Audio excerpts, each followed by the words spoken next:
e começou! Vamos lá! Tomografia e ressonância, primeiramente tomografia, certo? A tomografia, vou acompanhar aqui. A tomografia é um método diagnóstico que utiliza os raios-x e, através de cortes axiais, proporciona um estudo detalhado de diferentes estruturas do corpo. Então, nós temos a tomografia. Essa tomografia, ela vai fazer o quê? Vai fazer cortes.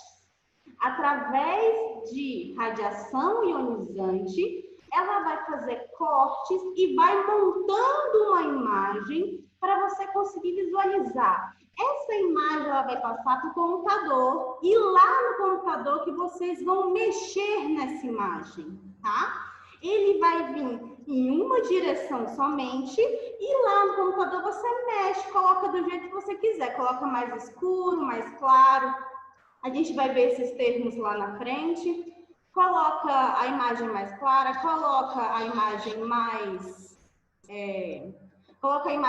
densa, mais colorida. Colorida, eu digo assim, com um tom mais vibrante, para você poder visualizar alguma estrutura ou para você visualizar também alguma parte, desse órgão, desse paciente que você quer ver, tá?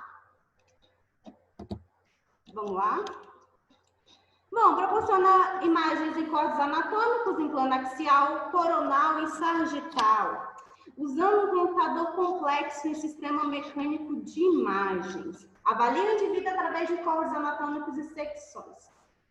Gente, alguém aí quer trabalhar com tomografia computadorizada? Fala aí para mim. Manda mensagem, óbvio, porque eu mutei vocês, então não dá para falar, porque senão vai ficar um falando em cima do outro.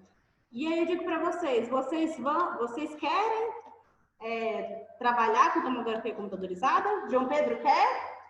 Muito bom, João Pedro. Top, viu? Top demais. Dá muita grana. Não só a gente gosta de mexer com isso, que também a gente quer um retorno financeiro. Então, a tomografia ela é muito boa nessa área. Porém, para você trabalhar com a tomografia computadorizada, e a gente vai ver com a ressonância também, vocês têm que o quê? Vocês precisam devorar a anatomia, saber tudo de anatomia. Precisa bater o olho na imagem e você precisa visualizar qual é aquela estrutura. Porque se o médico pede uma certa tomografia de um certo órgão para você e você não sabe aproveitá-lo de maneira correta, você não vai conseguir implicar uma certa patologia ou alguma coisa que você está lá trabalhando naquele órgão. Então, aquele órgão, ele é necessário que você pegue toda a estrutura dele, justamente para ver que se você precisa realmente, o que você precisa estudar nesse órgão. Se o paciente foi para a tomografia, quer dizer que a radiologia convencional, o nosso raio-x, não foi suficiente para ver alguma coisa. Ou alguma anomalia, alguma diferenciação, ou alguma patologia, ou alguma doença, tá bom? Continuando aqui. Criado por Neff Hounsfield em 1971 e lançado no mercado em 72. Por que tem essa diferença do ano que ele surgiu para o ano que ele caiu no mercado? Precisaram fazer testes, tá bom? É uma tecnologia nova e precisaram fazer vários testes para ver se realmente funcionava, para ver se realmente dava certo e se saía alguma coisa, né? Saía algum tipo de imagem, alguma coisa. Então, ele só foi lançar no mercado em 1972. Uma coisa importante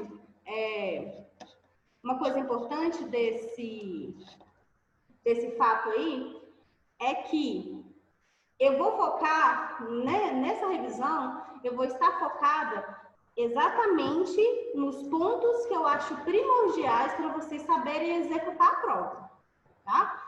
Vocês viram que tomografia e ressonância, ela é muito grande. É uma matéria grande, é muita informação. Então, eu vou focar somente nas partes importantes, somente nas partes que vão ajudar vocês a realizar uma boa prova. Então, às vezes, vocês vão assistir a aula e falar, nossa, professora, mas faltou isso, faltou aquilo. Não, mas essas partes aí, talvez não seja tão relevante agora na parte de vocês.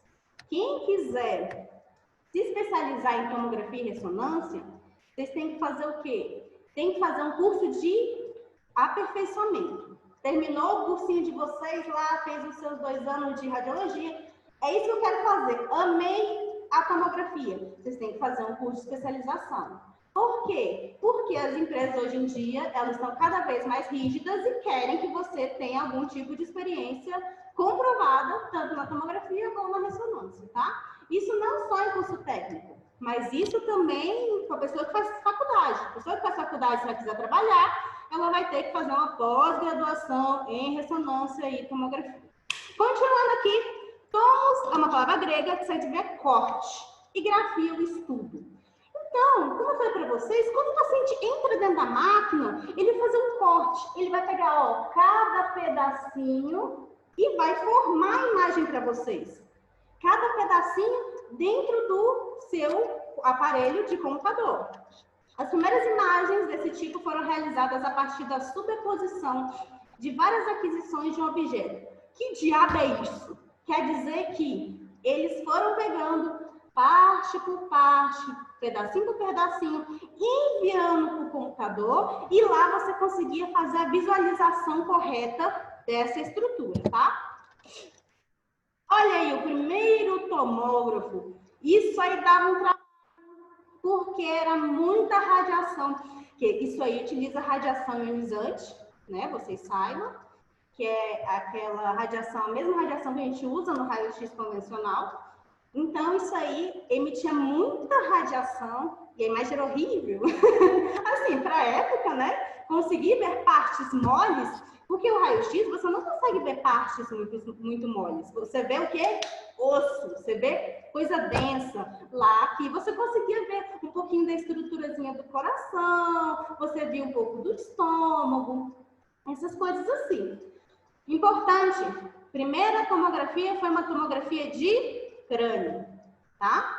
Foi uma tomografia de crânio, demorou muito tempo para ficar pronta, mesmo porque era algo novo, era algo mais antigo, e o paciente ficou lá recebendo radiação, mas não foi de tal malefício para ele, porque a gente vai ver que essa tecnologia foi, graças a Deus, foi se aprimorando com o passar do tempo, tá? A evolução dos tomógrafos está ligada à detecção. Então, quando a gente fala assim, que vocês vão ver muito, tem a geração de tomógrafos, tem tomógrafo da primeira geração, da segunda geração, até da 7ª geração. Mas o que é a geração? A geração nada mais é do que isso está evoluindo, está melhorando. Por quê? O tomógrafo está totalmente ligado ao computador. E o computador não está sempre evoluindo? A tecnologia não está sempre evoluindo? Então, se a tecnologia comporta esse novo jeito de imagens, então, consequentemente, ele vai melhorando e vai melhorando com o passar do tempo. A reconstrução dessas imagens, ó, dessa forma, vem a boa qualidade, e aí a qualidade e o menor tempo. É isso que as pessoas querem, tá? Uma boa imagem em menor tempo, porque quanto menos tempo o paciente ficar lá, menos radiação ele vai tomar. Vocês não concordam comigo? Menos radiação esse paciente vai tomar. Então, o foco da evolução da tomografia nada mais é do que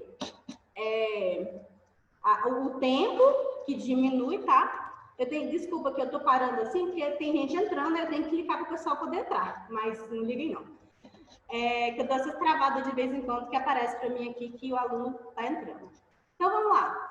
Então, é isso, tá ligado à formação de imagem mais aperfeiçoada, aquela imagem mais bonitinha, e o menos tempo de execução do exame. Quanto menos tempo o exame ficar pronto, melhor vai ser. Por quê? Porque esse paciente vai estar recebendo menos radiação, tá ok? Olha lá, primeira geração de tomógrafos. Olha que legal aqui, ó. Então, vamos ver. Vou explicar para vocês como é que funciona. Nós tínhamos essa parte aqui, que ele é o tubo, aquele tubo do tomógrafo, se chama Grant, que a gente vai ver lá na frente, parte por parte. E essa parte aqui, ó, só tinha um filetinho de raio-x. Parecia com a espessura de um lápis, tá? Parecia com a espessura de um lápis. Então, ele ficava passando, ó, essa primeira geração do meu tomógrafo, ó, ficava passando, cortava, voltava. Cortava, voltava.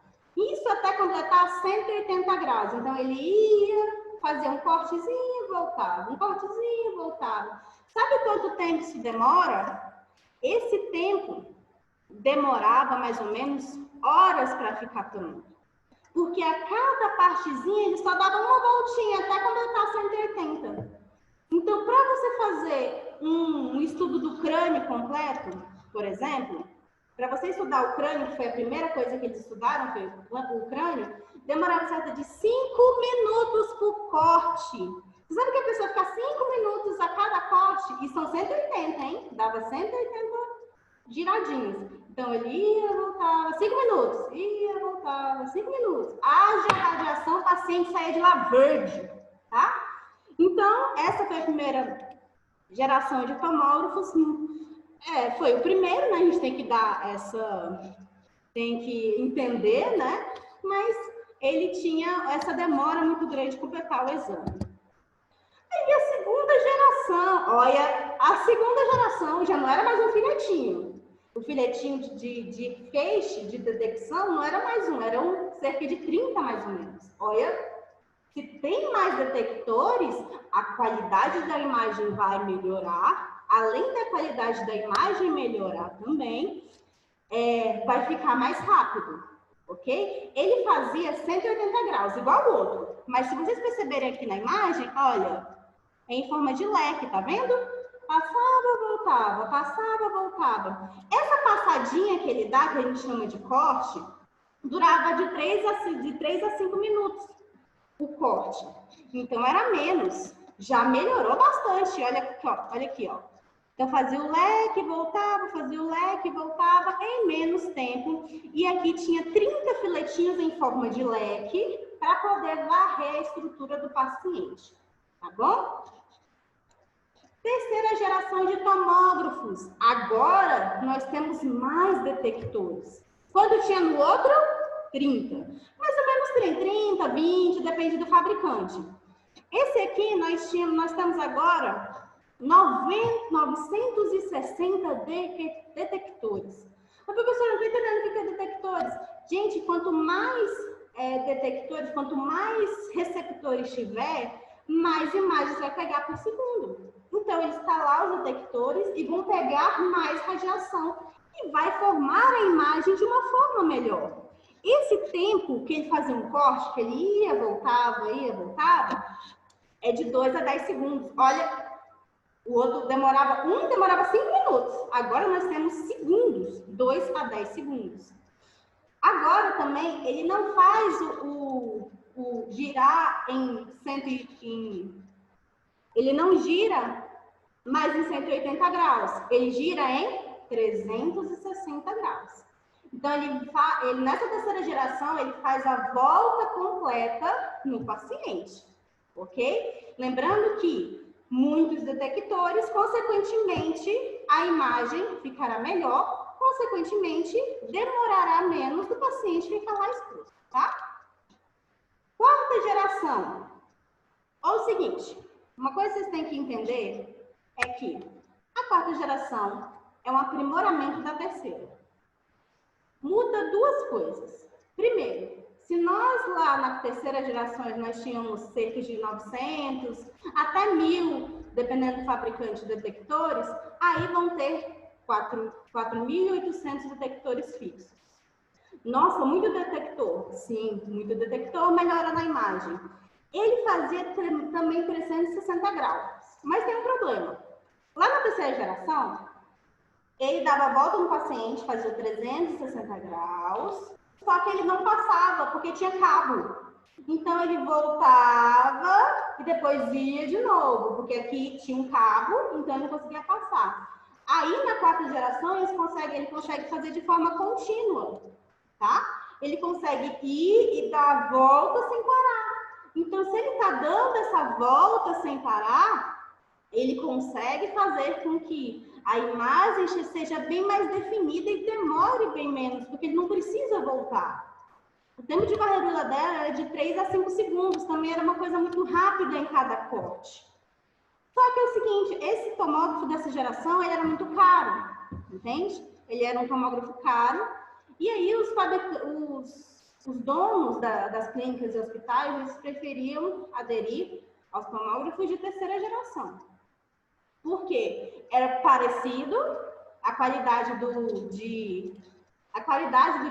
de quarta geração era melhor, só que de terceira ele era mais barato e também fazia praticamente a mesma coisa. Só que um ponto muito importante nesse tomógrafo dessa quarta geração, nada mais é do que, a partir daí, começaram a ter vários movimentos que a gente vai ver lá na frente, que a gente pode ampliar esses cortes e pode fazer agora o processo de janelamento. Esse processo de janelamento vai fazer com que você consiga mexer na imagem para você ver uma estrutura melhor. Então, se você quer ver mais osso, se você quer ver mais órgão, se você quer ver, por exemplo, mais a parte da gordura, vocês vão conseguir fazer essa divisão e poder visualizar melhor essa estrutura. Isso de quarta geração, tá? A partir da quinta geração, a gente chama de aparelhos helicoidais. Esses aparelhos helicoidais foram desenvolvidos na década de 90. Se você pensar, é uma coisa, entre aspas, nova. Por quê? O tomógrafo, ele tem que ir de acordo com o computador. Não adianta você ter um tomógrafo que faz um monte de cortes, que ele tem vários receptores, e você não tem um computador capaz de suportar isso tudo. Então, eles têm que andar juntos. Então, a partir do momento que o computador, que a questão da informática ela ficou mais atualizada, os aparelhos de tomografia também ficaram melhores. Porque aí eles conseguem acompanhar essa atualização de sistema de software, tá? Esse aqui nós temos dois movimentos que vai de forma simultânea. Então, helicoidal, ele começa um processo circular. Tendo esse processo circular, ele consegue, consequentemente, realizar mais cortes. E nessa quinta geração, ele tem uma coisa muito interessante também, porque nós temos aqui a mesa, tá? Nós temos lá o grande, que a gente vai ver também, nós temos a mesa. Aí, o que acontecia? O grande girava, que é o tubo, tá bom? O tubo, o tomógrafo, e ele entrava, a mesa entrava. Ele girava, a mesa entrava, ele girava, a mesa entrava. Aqui, eles conseguem agir simultaneamente. Então, a mesa anda do mesmo jeito que o tomógrafo. Isso é muito bom para a formação de imagem. Então, a partir da quinta geração, tem alguns estudos que falam que é a quinta geração de tomógrafos, tem outras literaturas que falam que são os aparelhos helicoidais, justamente por causa desse movimento, tá bom? Também vai ser o 360 graus, mas ele vai andar junto com os detectores. Ele andando junto com os detectores, a mesa também vai fazer o mesmo movimento, ok? Vamos para frente. Então, olha só, o paciente está entrando do mesmo jeito que está fazendo a detecção de imagem. Então, a partir do momento que a mesa entra, aqui o movimento circular, que é do aparelho helicoidal, ele vai formando a imagem junto. Da outra forma, era fazer movimento, entrava a mesa, fazer movimento, entrava a mesa. Essa pausa que tem entre eles não é que era maléfico, mas esse jeito que eles fizeram de agir de forma simultânea melhorou muito o condicionamento da imagem.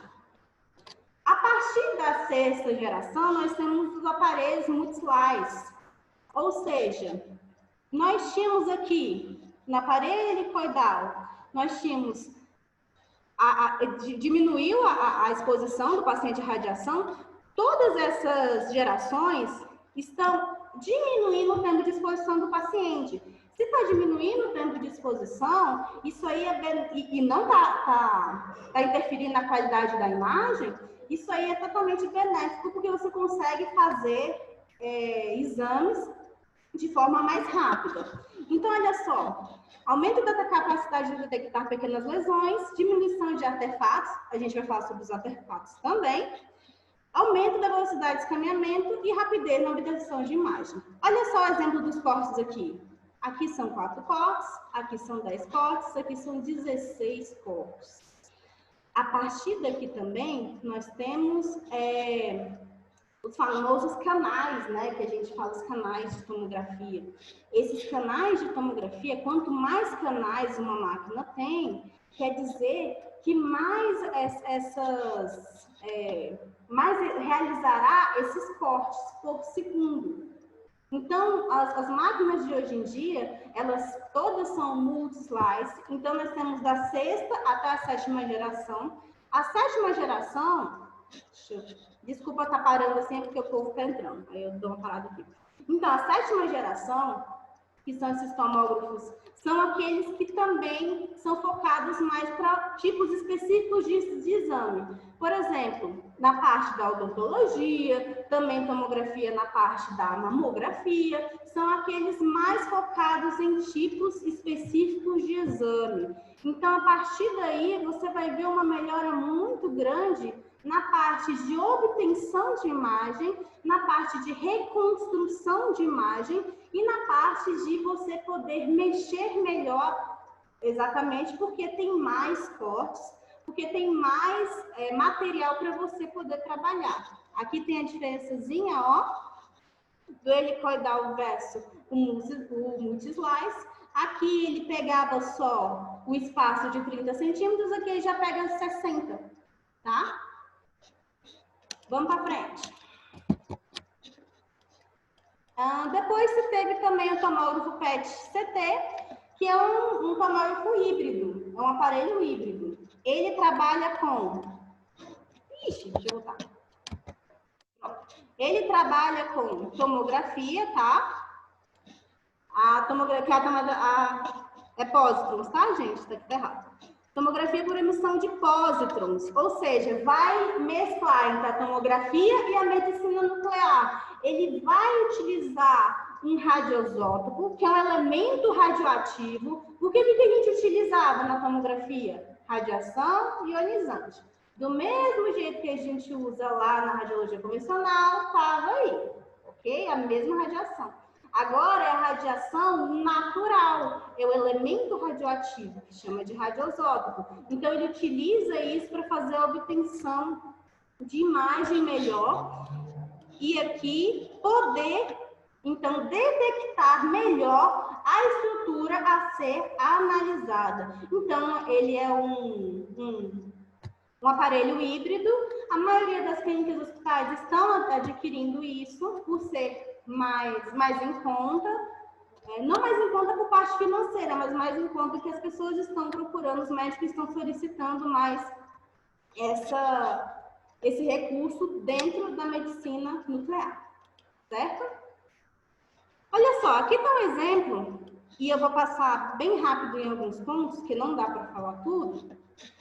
Formação de imagem topográfica. Lembra que eu falei que quando se faz um corte lá na tomografia, ele envia para o seu computador e faz a formação de imagem.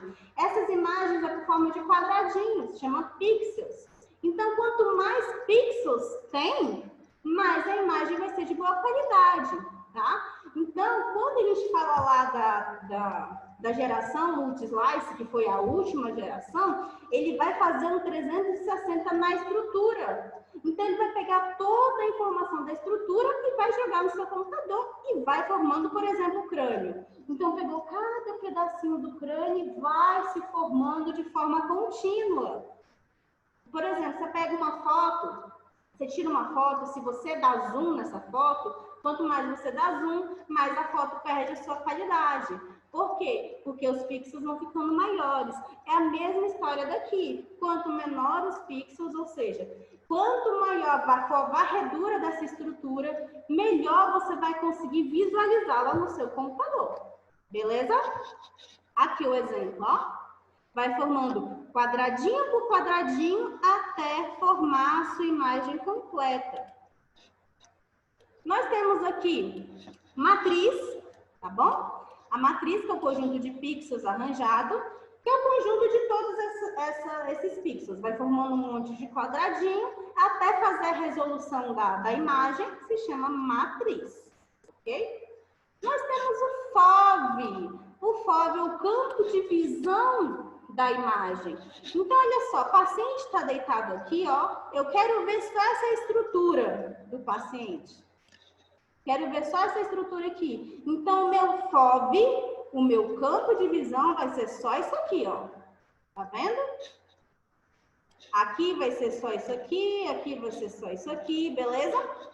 Então, o FOV nada mais é do que, por exemplo, lá no a radiologia convencional, a gente não tem o colimador, que abre, fecha, vai para a parte superior e a parte inferior. Então, aqui é a mesma coisa. Ele aumenta o seu nível de radiação, porque ele quer que ele aumente o seu campo de visão. Então, você vai conseguir visualizar só a parte que lhe interessa. Você não vai abrir tudo para poder irradiar 100% do paciente. Você vai irradiar só aquela parte que é necessária. Correto? Vamos que vamos. Depois lá da sexta geração, aí veio esse tipo de coisa. Veio o pitch, aí veio o FOV, que são coisas que auxiliam melhor na formação de imagem, tá? Pitch, representação do deslocamento da mesa e espessura do corte. Deslocamento da mesa dividido pela espessura do corte. Lembra que eu falei que nós temos o Grant, que é o tubo de tomografia, aí a mesa vai indo, ele gira, a mesa vai indo, ela gira de forma simultânea. Só que não tem como ser a mesa vai mais rápido do que o movimento do Grant, ou o Grant vai mais rápido que o movimento da mesa. Assim não vai conseguir fazer a formação da imagem. Então ele tem que estar proporcional, o tempo que a mesa entra tem que estar proporcional ao movimento do Grant. Por isso que a gente fala que o pitch, presta atenção, o pitch é o deslocamento da mesa dividido pela espessura do corte. O que é a espessura do corte? O espaçamento aqui, ó. O espaçamento entre o corte. Então, eles têm que ser de forma bem simultânea para poder formar direitinho a imagem. Esse espaçamento, ó, aqui, que nós temos, vai ser de acordo com o movimento da mesa. Senão vai ter uma imagem totalmente abstrata, vai ter uma imagem totalmente com estruturas sobrepostas. Bom, anatomia seccional, para vocês saberem de tomografia, vocês precisam, então, saber anatomia seccional. Que diacho é isso? Quem fez anatomia já sabe. Os cortes, corte sagital, corte coronal e corte axial. A tomografia, ela faz o corte axial, tá? E aí, depois, você vai fazer o corte sagital e o corte coronal. Nós temos uma imagem, nós fazemos uma imagem chamada scout. O scout é uma imagem base, é uma imagem principal, para você poder mexer nela. E essa imagem principal, ela é em corte axial, ok? Ok, professora, mas vamos lá. Eu pensei e ainda não consegui decorar o que é corte axial, corte coronal e corte sagital. Importante para a prova de vocês, tá? Falei para vocês que eu vou focar, que é muita coisa, o conteúdo é muito extenso, tanto de tomografia quanto de ressonância, e eu vou focar só em certas partes. Ah, professora, a senhora não falou sobre essa coisa. É porque não dá tempo. Vocês tinham que acompanhar todas as aulas e saber, porque eu só estou dando mesmo uma revisão e focando nas partes que eu acho melhores, eu acho mais viáveis para vocês poderem realizar a prova. Essa aqui é uma parte muito importante, porque se você não sabe quais são os cortes, se você não olha para uma imagem e não sabe qual corte ela tá, como é que você vai saber trabalhar em cima dela? Então, vamos lá. Corte sagital. Sabe sagital? Ele vem de seta. Então, é como se uma seta entrasse aqui, ó, e dividisse o seu corpo entre direita e esquerda. Tá bom?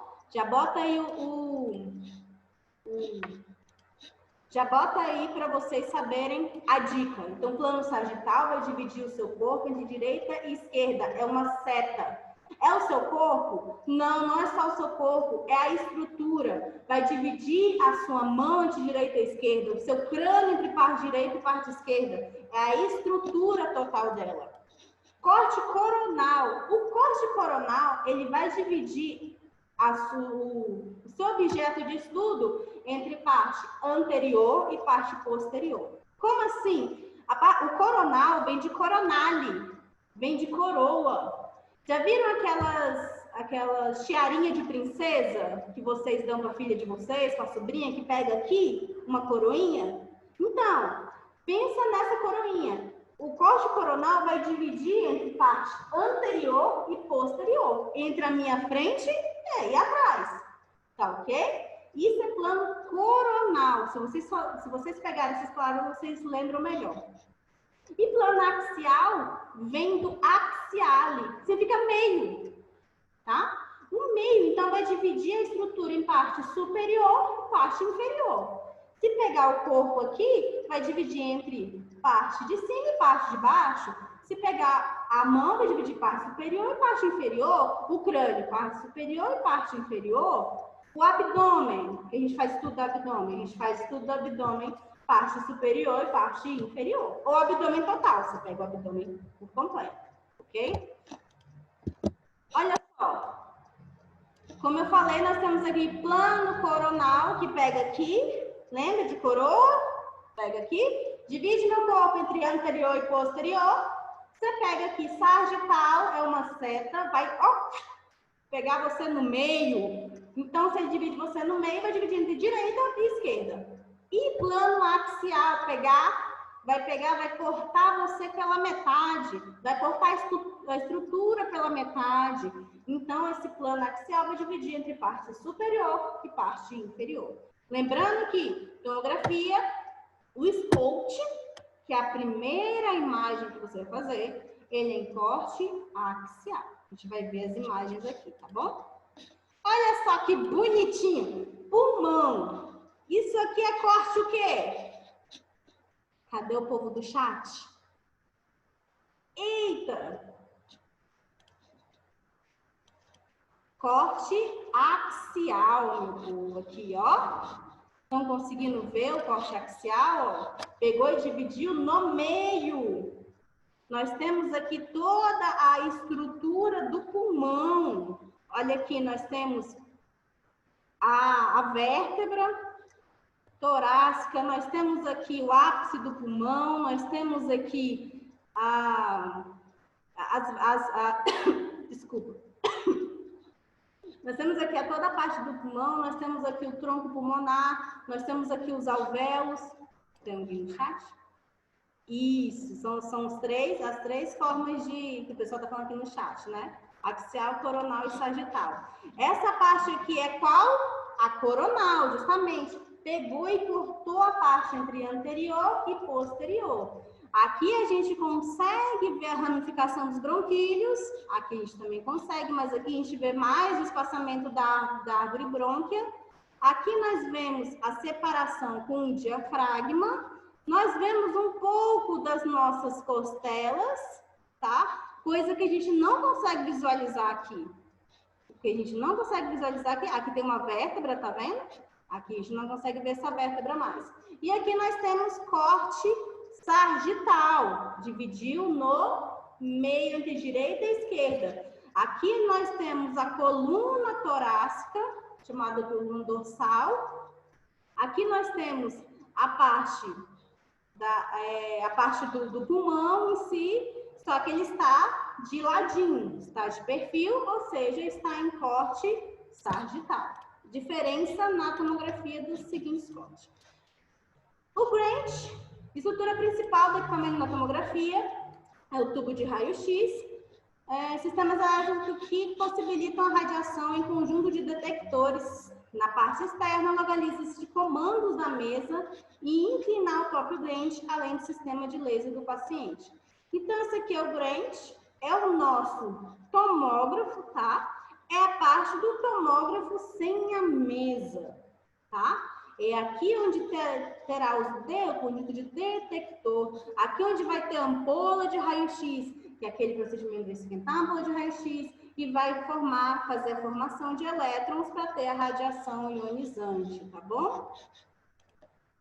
A mesa, tá bom? Que ela totalmente, hoje nós sabemos que ela é totalmente ligada ao tomógrafo e se mexe de forma simultânea, ou seja, um dispositivo regulável tanto em altura quanto em profundidade. Essa altura e profundidade que você vai mexer, quem vai mexer, você, tem um comandozinho aqui, ó. Um comandozinho aqui no Grate. Geralmente nos aparelhos da Siemens e da Toshiba eles têm, tá? Todos têm esse comando aqui. Mas para mexer totalmente só com a mesa, eles têm esse controle para poder fazer a movimentação do paciente assim que ele entrar, deixar mais baixo, mais alto, dependendo do porte físico desse paciente. Aqui nós temos geradores de radiação X, que fica lá dentro do Grant, tá bom? Então, nós temos o tubo de raio-x, o filtro de feixe, os detectores, os colimadores, para poder fazer a varredura desse paciente, para poder, então, fazer a formação dessa imagem. Tubo de raio-x. Funcionamento do tubo de raio-x utilizado na tomografia segue os mesmos princípios da radiologia convencional, já tinha dito anteriormente, composto pelo cátodo e anodo e voltado de um vidro a vácuo. Gente, lá, o ambiente lá do tomógrafo tem que ser muito frio, porque esquenta bastante o equipamento. Se esquenta bastante o equipamento, então quer dizer que tem que manter uma temperatura sempre muito baixa. Ou seja, tem que ter sempre algo que refrigere o ambiente. Geralmente os pacientes, eles reclamam muito que está frio no local, mas é para que esse equipamento nunca estrague e esse equipamento consiga, então, fazer sua função sem gerar, sem queimar a ampola, sem causar nenhum problema, porque a partir do momento que dá interferência nesse processo, a imagem sai totalmente invertida, a imagem não sai bem, tá? Deixa eu ir. Aqui nós temos componentes da sala, então nós vemos aqui o Grant, a mesa. Aqui nós temos um monitor e o console, onde você vai trabalhar a sua imagem. Console é para nós, técnicos de radiologia. E nós temos também um que chama Workstation. Workstation é um aparelho onde o médico vai laudar, ok? Então, o console é feito para a formação da imagem, ou seja, a realização do exame. E o Workstation é um aparelho também de computador, só que é do médico. Ele vai ver a imagem e vai laudar. Aqui também, ó, nós temos o PACS, que é o sistema de arquivo. Então, a partir do momento que você vai pegar essas informações, vai pegar a sua imagem, vai trabalhar em cima da imagem, você vai mandar essa imagem para o PACS, que é um sistema de arquivos, que lá o médico, independente de onde ele esteja, ele vai conseguir acessar e laudar e devolver para você ou devolver para o hospital. Se for um hospital, geralmente eles mandam, o médico recebe e ele volta a imagem totalmente laudada. Fica laudada com todas as informações que o médico viu, se tem alguma anomalia, se tem alguma patologia, algum desenvolvimento, tudinho, tá? Escala de Hounsfield, olha só. Quando a gente fala de escala de Hounsfield, acontece a seguinte coisa. Nós temos 3 pontos aqui: atenuação, densidade e contraste, tá? Ele descobriu, o Hounsfield, que é o criador da tomografia, descobriu que as imagens que ele via, quando era uma imagem de osso, ele via mais branquinho, ele via de uma forma mais densa. Quando ele via de forma mais escura, ele percebia que era radiação, que não conseguia, era parte que a radiação não conseguia captar, então ele via mais preto. E aí começando a ver umas estruturas que variavam entre o preto e o branco, ou seja, um cinza mais escuro, um cinza mais claro. E aí ele pôs, então, números que conseguissem fazer com que... Gente, peraí que tá travando aqui. Só um minutinho, pronto. Então, ele conseguiu botar números para identificar a formação dessa coloração e assim, conseguir visualizar o órgão que estava sendo estudado. Então, nós temos a variação do branco, que é o branco atenuante, o que a gente chama de branco puro. O branco atenuante já fala que é aquela coisa mais brilhante, aquela coisa mais viva. O branco atenuante é só quando ele utiliza contraste. Qual contraste que a gente utiliza? Contraste iodado. Nós temos o iodo, tá bom? A gente tem dois tipos de iodo, iodo iônico e não iônico.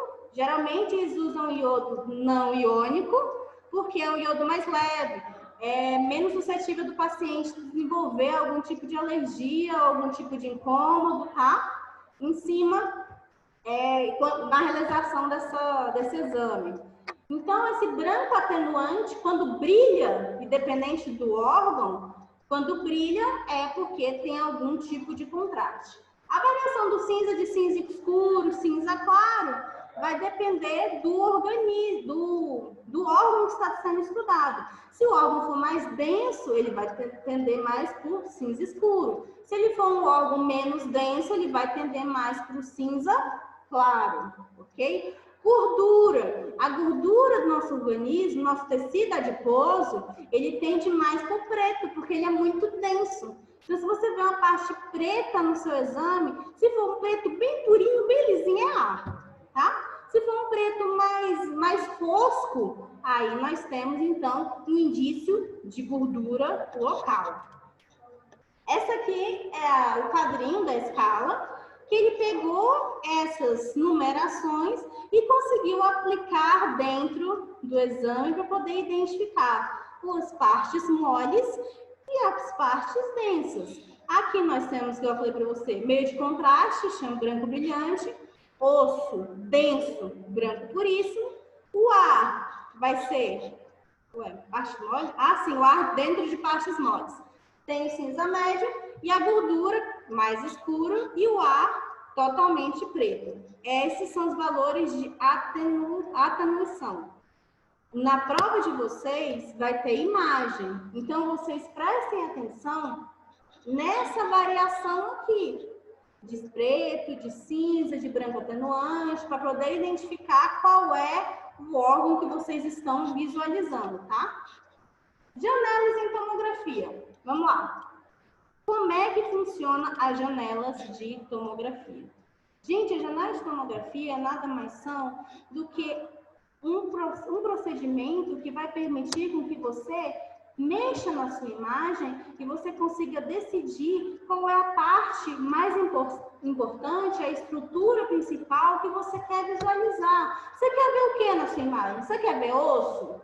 Algum tipo de fratura? Então, você vai colocar uma janela específica. Você quer ver o quê? Você quer ver partes moles? Você quer ver órgão? Você quer ver gordura? Você quer ver procedimento do processo circulatório? Então, você vai ter vários tipos de janelas.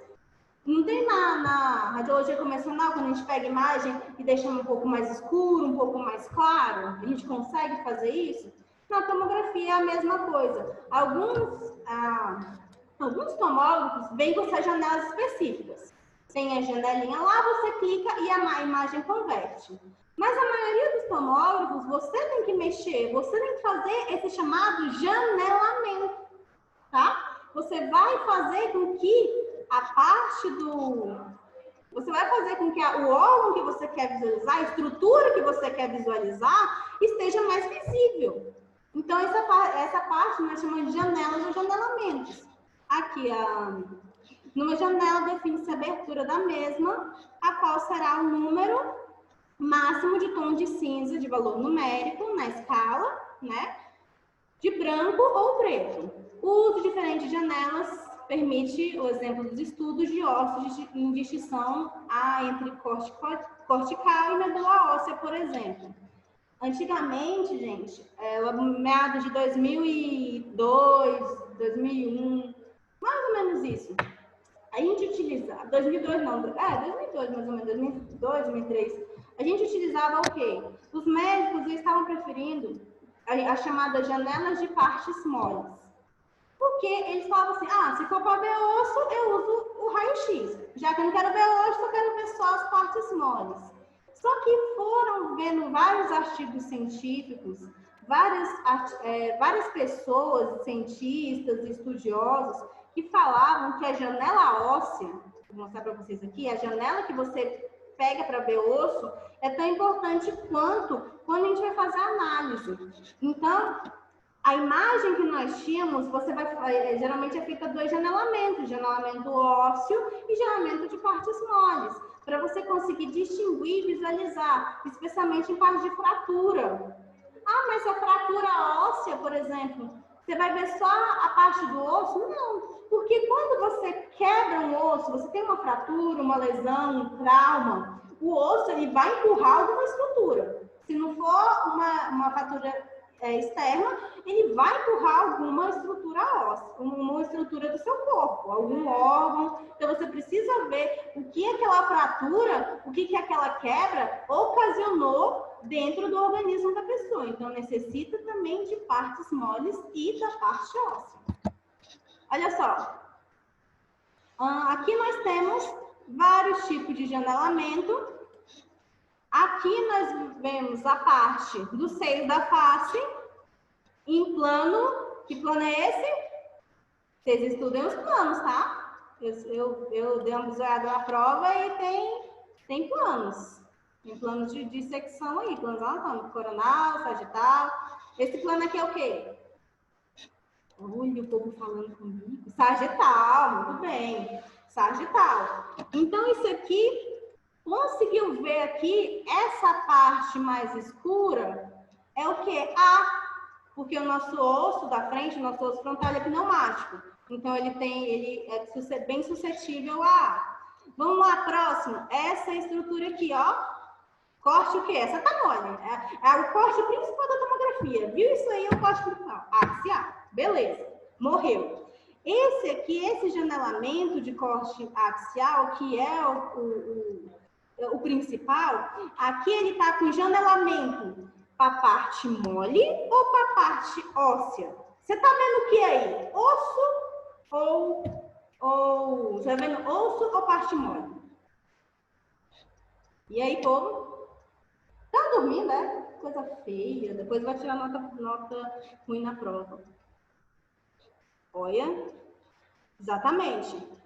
A parte mole para mediastino. Isso aí é porque a gente está vendo, essa aí é a parte do pulmão, a gente vai ver a parte do pulmão. Mas nesse caso do mediastino, do pulmão, seria partes moles mesmo. Tá ok? Esse aqui, essa imagem, corte, eu quero corte e janelamento. O corte é qual? E o janelamento é qual? Partes moles ou janela óssea?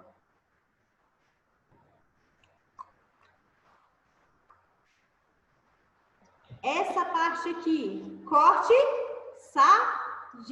coronal, correto? E essa aqui, tecido é janelamento para a parte mole ou janelamento para a parte óssea? O que você vê? O que a imagem está falando para você? Quando a imagem, ela te dá essa parte aqui, ó, mais brilhosa, essa parte aqui mais densa, então, você está vendo essa parte aqui, ó, onde tem o ar? Ela tá bem pretinha? Então, isso aqui é janelamento para a parte óssea. Tá ok? Quando tem esse janelamento para a parte óssea, você vai ver a parte do osso bem nítido. E você vai ver também o ar de forma bem nítida. Esse aqui... E o povo tá que entra. Esse aqui, quero corte e janelamento. Corte, coronal, boa Marcelo. E janelamento, parte mole ou parte óssea? Isso é do pulmão. Esse do pulmão também tem vários outros tipos de janelamento. Mas esse aí a gente está vendo primeiro só parte mole ou parte densa? Parte mole. Por quê? Olha só. A gente está vendo aqui toda a parte do coração. Tá vendo, ó? Essa parte do coração, a gente está conseguindo visualizar os tons de cinza, a artéria coronária aqui, a parte do pulmão, tá? E aqui nós estamos conseguindo ver a ramificação desse pulmão. A gente está vendo o tronco, essa parte do tronco pulmonar, os brônquios e os bronquílios aqui. Se a gente consegue ver bronco e bronquílio, com certeza é a parte mole. Porque se fosse osso, estava tudo preto, porque é ar, né? E a gente não conseguia visualizar. Olha só, mais exemplo de janela óssea, tá vendo aqui, ó? Onde o osso fica mais brilhante, fica mais denso, fica mais forte. E essa parte a gente consegue visualizar a parte da gordura e a parte do ar bem pretinha. Vocês entendem? Professora, eu não tô vendo nada. Relaxa. Isso aí é só treinamento. Você treina, treina, treina, até conseguir visualizar. Aqui, ó. Nós temos uma vértebra. Vértebra em corte. Ah, esse corte aqui é o quê? Estou dizendo vocês que a prova tá assim, tá? Tá só o outro. Esse corte aqui, corte coronal. Perfeito. Agora esse aqui. Isso aqui é uma vértebra, né? Uma vértebra bem alongada, corte axial. Embaixo o quê? Nós temos aqui uma tomografia da pelve, juntamente com os ossos aqui, os dois fêmurs, corte coronal. Dividindo aqui, tá vendo? Nós temos o janelamento para osso. Aqui nessa imagem, vocês estão vendo aqui, ó, janelamento para osso. O que você tá vendo? Não tá vendo mais o osso? Tá vendo mais brilhante? Então, isso aqui é janela óssea. Mesmo jeito aqui, ó, corte axial. Aqui nós temos o corte axial, que a gente está vendo o sacro. Tá vendo? O sacro, o osso bem brilhante, janela óssea. Aqui a gente não consegue ver as estruturas direito que o cercam, então a gente desconsidera a parte mole. Do outro jeito, ó, a mesma imagem, tá vendo? Só que aqui a gente está em partes moles. Professora, mas o ossinho está brilhando. Professora, mas aqui a gente está vendo essa parte do ar bem pretinha. Sim, mas olha a parte do encéfalo. A parte do encéfalo, você consegue ver toda a ramificação dele. Se você consegue ver toda a parte do cérebro aqui, então é parte mole. Senão você ia ver assim, ó. Liso, liso. Tá entendendo? Aqui, ó. Aqui nós temos um ombrinho. Aqui nós temos aqui, a gente consegue ver cabeça do úmero. Aqui a gente vê trocânter maior, trocânter menor. Só que a gente vê aqui uma falha na parte óssea. Aqui a gente vê uma falha na escápula. Se fosse janela óssea, a gente ia ver branquinho, branquinho. Mas como a gente consegue ver que a parte do peitoral maior, a parte do esternocleidomastoide, que é esse músculo que a gente tem aqui, se a gente conseguiu ver músculo, então ele é para partes moles.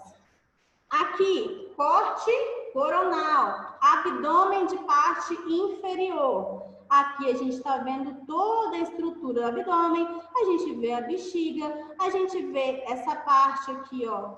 Isso aqui, ele tá com aneurisma, sabia? Ele tá com aneurisma, tá vendo que tá inchadinho? Tá com aneurisma estomacal. Olha só, aqui nós temos a parte direita do rim, a parte esquerda do rim. Aqui nós temos toda a estrutura de parte mole do organismo, juntamente com o coração.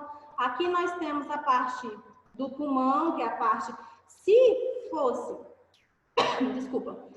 Se fosse o outro para a janela óssea, a gente conseguiria ver com mais nitidez essas vértebras aqui e com mais nitidez essa crista ilíaca aqui. Agora sim, janelas pulmonares. As janelas pulmonares, a gente tem 3 tipos de janelamento para o pulmão. Nós temos o parênquima, tá vendo? Professor, o que de acha é parênquima? O parênquima, ele é para partes moles, beleza? Ele é para partes moles. Você consegue visualizar aqui toda a parte dos bronquílios ramificados, tá vendo? Essa parte do bronquílio. O ar que está dentro do pulmão, ele não está tão preto, ele está meio um cinza mais escuro. E aqui nós vemos também toda a parte muscular dentro desse paciente. Esse é o parênquima. Aqui nós vamos passar para esse aqui. Esse aqui é de alta resolução. Gente, quando vocês verem janelamento pulmonar com alta resolução, é janela óssea, tá bom? Quer ver osso? Simples assim. Olha só. Olha aqui como a gente vê o corpo da vértebra, todo o processo espinhoso aqui. A gente consegue ver a costela. Se a gente consegue visualizar esse osso no pulmão, é alta resolução. Se é alta resolução, é para ver osso. Beleza? Aqui nós temos o terceiro janelamento pulmonar, que se chama pulmonar. Esse pulmonar, ele vai fazer uma mesclagem entre o parênquima e a alta resolução. Você consegue ver mais ou menos os dois. Então, esse aí é um meio termo, que você vai alterando a sua imagem para janelamento, quando vocês virem algum tipo de live ou algum tipo de tutorial ou algum tipo de aula que fala que eles mudaram de parênquima para janela pulmonar, quer dizer que eles escureceram um pouco mais a imagem, você consegue ainda ver a parte muscular, tá vendo? E um pouquinho da parte óssea. Então, uma mesclagem. A janela pulmonar é uma mesclagem do parênquima, que é partes moles, e da alta resolução, que é a mesma coisa da janelamento ósseo. Beleza? Análise de imagem. Olha só, nós temos aqui duas imagens do crânio, tá? Em corte axial, tá vendo? E aqui nós temos toda a estrutura branquinha da calota craniana. E aqui nós vimos também a parte do encéfalo e algumas ramificações. Aqui nós conseguimos ver o interior aqui do cérebro e aqui nós vemos uma ramificação melhor dentro da parte do encéfalo. Aqui é um janelamento, aqui é outro. Apesar de serem muito parecidos, a partir do momento que você troca o janelamento, que você deixa a imagem mais escurecida ou deixa a imagem mais clara, você consegue ver focos que você não estava vendo na outra imagem. É para isso que serve. Tá? Pergunta, esse janelamento aqui é o quê? Da imagem A.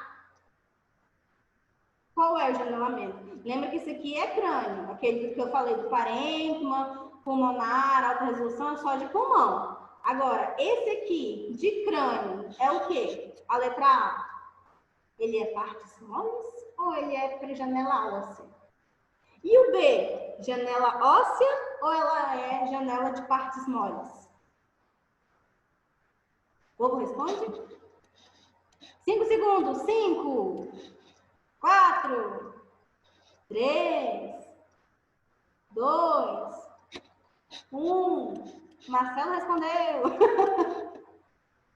A óssea e a B, partes moles, justamente. Mas, professora, são praticamente iguais. Mas se você visualizar aqui, ó, aqui tem partes dentro do encéfalo que você não conseguiria visualizar você não consegue visualizar nessa outra imagem. Aqui você consegue ver uma parte escurecida, ou seja, tem líquido aí. Se tem líquido aí, a pessoa teve um derrame, a pessoa pode ter tido um derrame, a pessoa pode ter tido um AVE. Então, a partir desse momento que não tinha conseguido visualizar aqui na janela óssea, conseguiu se visualizar aqui na janela de partes moles. Por isso que é muito importante você ter essa diferenciação entre as duas imagens. Análise de imagem. Esse aqui, quero corte e eu quero também janelamento. Qual é o corte e qual é o janelamento? Vamos estudando, porque a prova está desse jeitinho. Isso aqui é o quê, primeiro? Tomografia de abdômen total, tá bom? Você vê tanto a parte superior do abdômen, quanto na parte inferior do abdômen. Primeiramente, nós temos, aê, garota, plano coronal. Beleza. Cortou, dividiu entre anterior e posterior. Beleza. Janela óssea ou janela de partes moles? Marcelo falou que é janela óssea. Sabe o que é isso aqui? Olha só. Isso aqui, na verdade, exatamente, Marcelo, você falou que tem um brilho. Isso aqui, na verdade, é uma tomografia com contraste, exatamente. Uma tomografia que tem contraste. Quando você vê, além do osso, você vê uma estrutura, outra estrutura brilhante aqui, é com contraste. Porque tem o quê? A partir do momento que a gente injeta o contraste iodado no paciente, eita, tem gente entrando. Você injeta o contraste dentro do paciente, geralmente é por endovenoso, geralmente é endovenoso, porque tem também intramuscular e endocavitário. Só que o intramuscular, geralmente é só o médico que faz. E o endocavitário, que é pela cavidade, ele é muito desconfortável, entende? Geralmente é para ver sistema urinário. Então, por ele ser um pouco desconfortável, ele vai mais pela veia mesmo. Então, quando você injeta esse contraste nesse paciente, você vai conseguir fazer essa visualização maior da estrutura, tanto da estrutura óssea, quanto também de uma estrutura de parte mole, dependendo do que você quer visualizar, correto? Então, isso aí é uma estrutura com contraste. Tá todo brilhosinho, consegue ver aqui, ó, aqui e aqui, toda a parte brilhante.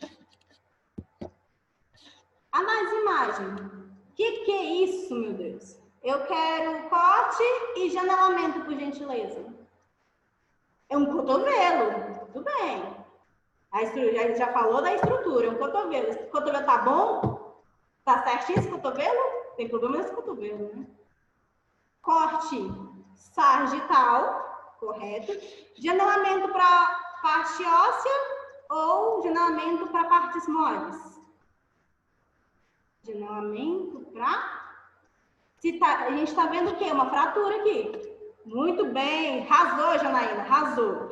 Se a gente está vendo uma fratura aqui, ó, a gente está vendo ele para a parte óssea. Porém, todavia, quando se tem um trauma, ele vai pedir, você tem que mandar os dois. Você tem que mandar janelamento ósseo, porque é trauma, e você tem que mandar janelamento de parte mole. Porque você tem que lembrar que aqui, esse osso aqui, ele quebrou, teve um trauma. E esse osso, ele vai empurrar outra estrutura, ele vai danificar essa estrutura. E pode ser que haja nesse local, pode ser que haja não, vai agir. Vai agir nesse local uma inflamação.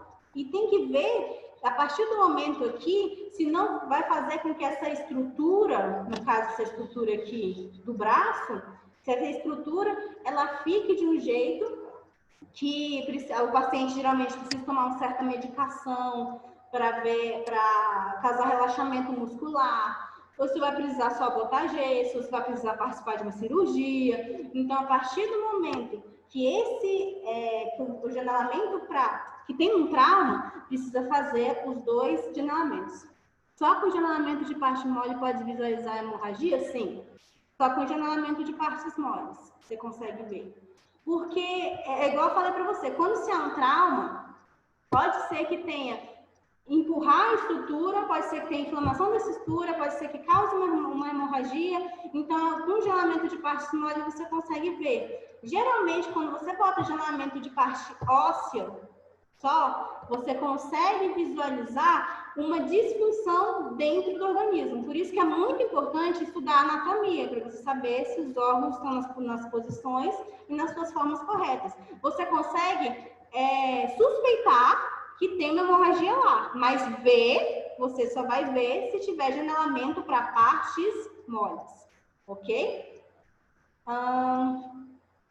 Por que isso deve mandar as duas janelas?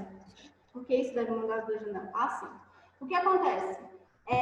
Quando a gente tem um trauma, igual eu falei para você, quando tem um trauma e o paciente chega em uma certa condição, uma condição que ele possivelmente não está conseguindo parar de se mover, uma condição que ele está sentindo muita dor, o médico suspeita que aquele trauma, ele foi causado, aquele trauma ósseo, obviamente, quebrou o osso, e aquele trauma está causando um problema interno, chama de isquemia, está provocando uma isquemia. Então, a partir do momento que você manda a janela óssea, que está quebrado, o médico também quer uma janela de partes moles para ter certeza no processo, se vai precisar de procedimento de operação ou não, se vai precisar operar ou não, tá? Então, ele vai visualizar. Não precisa operar, a gente só vai fazer botar um gesso aqui, a gente só vai botar uma tábua aqui, não vai ser necessário. Aí, quando ele vê que não está comprometendo o resto do sistema, aí sim, ele vai liberar esse paciente de qualquer forma. Os médicos hoje em dia já conseguem visualizar, mas como é protocolo, então a gente sempre faz dois janelamentos, tá? Janelamento quando é trauma, janelamento ósseo e janelamento de partes moles, tá? Gente, o que é isso? Análise de imagem, vamos lá. Quero corte, quero saber o que é isso. Quero saber janelamento. Nossa, tem que treinar. Uma coxa. Encoste axial e janelamento parte. Aí é que tá. Olha só. A gente está vendo isso. A gente está vendo as partes moles. Mas tá vendo que o ossinho tá brilhando? Se a gente está vendo a parte mole, a parte toda da musculatura, esse paciente é obeso, tá vendo? Essa parte toda de gordura, aqui, essa parte preta, essa parte aqui dentro, musculatura, essa parte aqui preta, gordura. Ele já tá um pouco assim, ele é obeso, ele é acima do peso. Mas esse ossinho tá brilhando. Se o ossinho tá brilhando, se você tá vendo uma parte que destoa, que atenua, por isso que a gente chama que o branco, quando ele está muito branco, a gente chama de hiperatenuante. Então, nós temos, relembrando, o hiperatenuante, tá? Hiperdenso, desculpa. Hiperatenuante, pode ir lá, João Pedro. A rocha, já está terminando aqui. Então, nós temos o hiperdenso, tá? Que é quando essa estrutura está muito densa, é o branco. Nós temos o isodenso. O isodenso, ele é a parte do cinza, cinza claro, cinza escuro. Nós temos o hipodenso. O hipodenso é a parte preta. Então, nós temos coxa, ou pode ser chamado de fêmur também, na parte do osso. Então, nós temos a coxa, encoste axial com contraste. Beleza? E nós temos também essa nova tecnologia fez com que a gente conseguisse também fazer reconstrução tridimensional. Nós podemos mandar também essa reconstrução tridimensional, tá? De qualquer órgão ou estrutura que nós desejamos. Aqui nós temos a parte de uma reconstrução aqui do sacro, juntamente com as vértebras lombares. Aqui nós vemos um pouco aqui da crista ilíaca. E aqui nós temos a reconstrução 3D do crânio.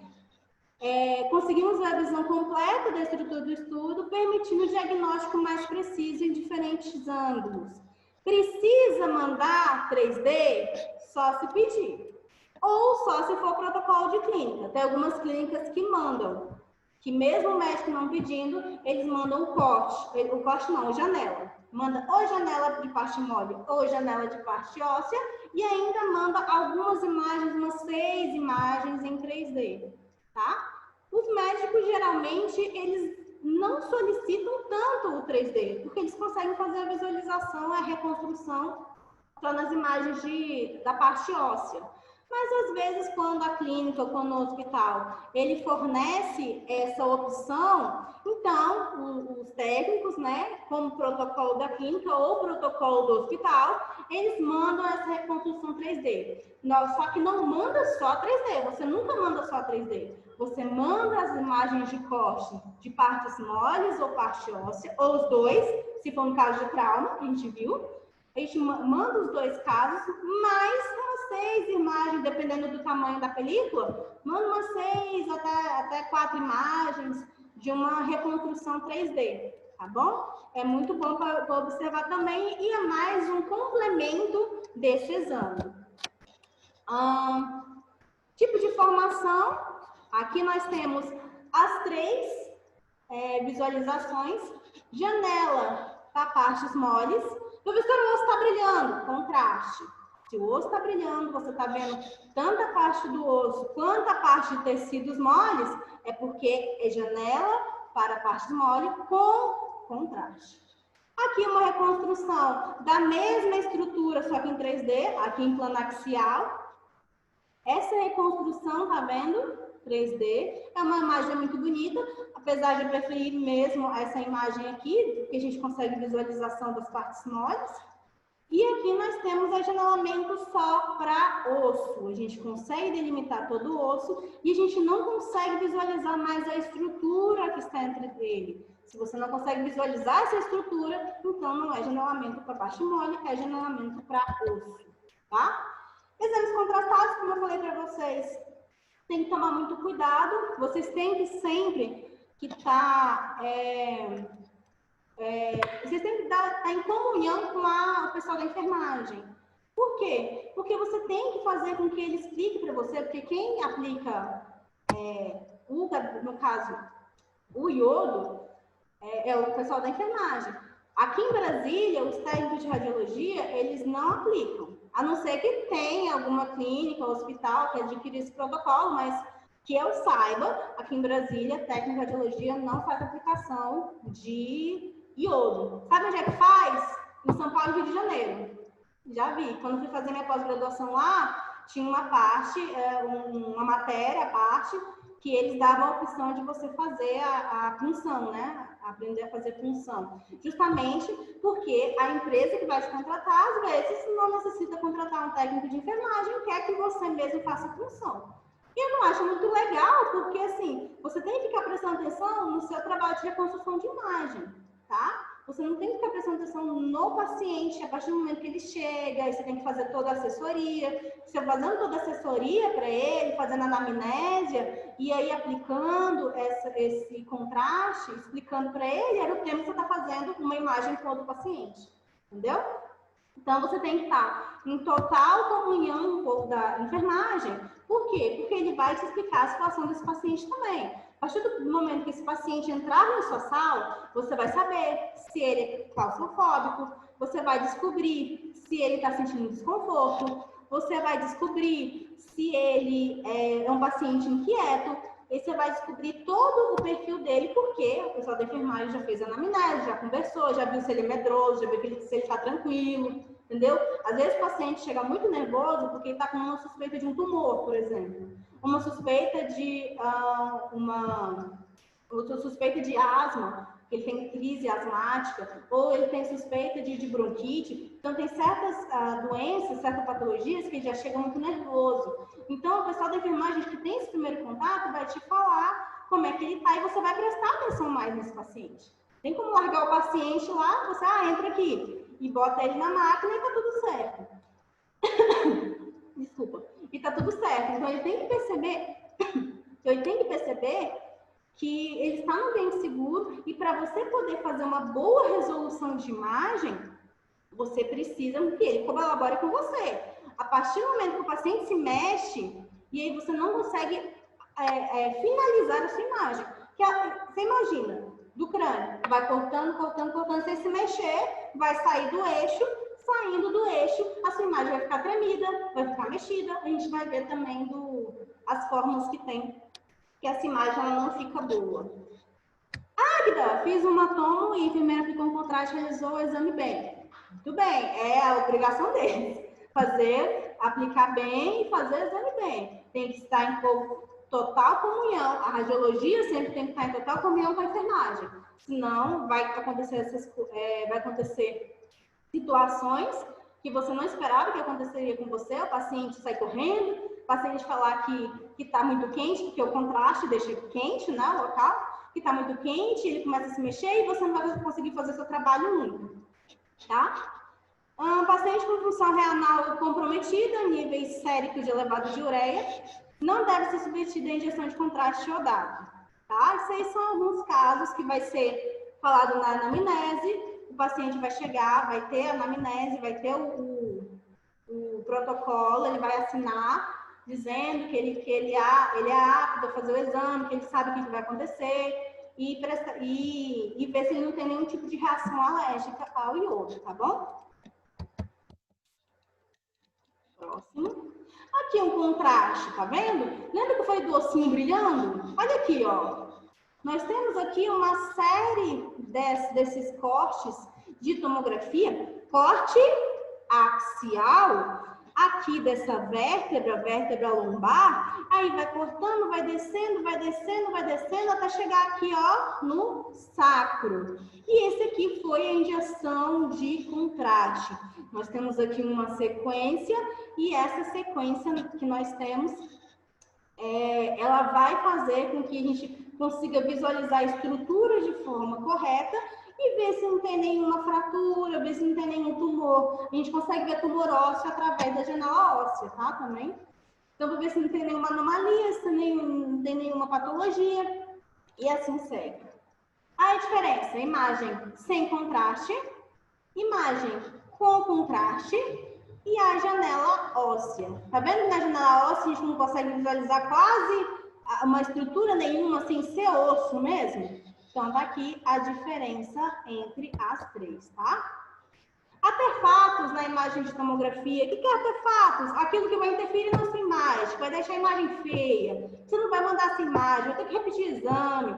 Então, você tem que fazer tudo para que o procedimento de tomografia seja um procedimento único. Você vai lá, realiza o exame no seu paciente, ele vai embora e pronto, acabou. Você forma sua imagem no seu computador e acabou. Para não ficar repetindo, para não ficar fazendo a imagem de novo, atrasa o paciente, atrasa você no seu trabalho.